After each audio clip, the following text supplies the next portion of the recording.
నమస్తే, welcome to Andhraprabha. నేను Nageswari. Run machine Virat Kohli ఖాతాలో మరో రికార్డు చేరింది.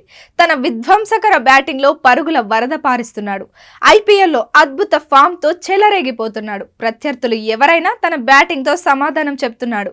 గెలుపే లక్ష్యంగా దూసుకుపోతున్నాడు. గ్రౌండ్ నలుమూలలా సిక్స్లు, ఫోర్లతో భీకర ఫామ్ ను కొనసాగిస్తున్నారు.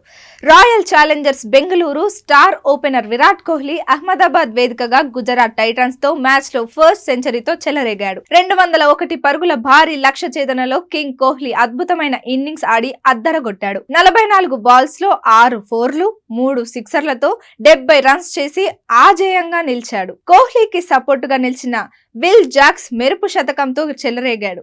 41 బాల్స్ లో 5 ఫోర్లు, 10 సిక్స్లతో 100 పరుగులు చేశారు. వీరిద్దరి విధ్వంసకర ఇన్నింగ్స్ ఫలితంగా 201 పరుగుల టార్గెట్ ను ఆర్సీబీ 16 ఓవర్లలో ఊది పడేసింది. ఇక ఈ మ్యాచ్ లో హాఫ్ సెంచరీతో చెలరేగిన కోహ్లీ పలు అరుదైన రికార్డులను తన ఖాతాలో వేసుకున్నాడు.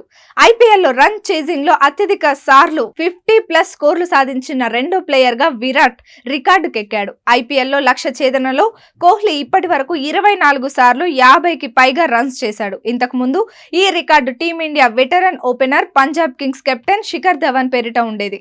ధవన్ 23 సార్లు 50+ స్కోర్లు సాధించాడు. తాజా మ్యాచ్ తో ధవన్ ను కింగ్ కోహ్లీ అధిగమించాడు. ఐపీఎల్ సీజన్ లో అత్యధిక సార్లు 500కు పైగా పరుగులు చేసిన క్రికెటర్ గా డేవిడ్ వార్నర్ రికార్డును కోహ్లీ సమం చేశాడు. వార్నర్ ఇప్పటి వరకు 7 సిక్సర్లలో 500కు పైగా పరుగులు చేయగా విరాట్ కూడా సరిగ్గా 500+ పరుగులు చేశాడు. ఐపీఎల్ 2024 లో ఇప్పటి వరకు మ్యాచ్ లో ఆడిన కోహ్లీ 501 రన్స్ తో టాప్ స్కోరర్ గా నిలిచాడు.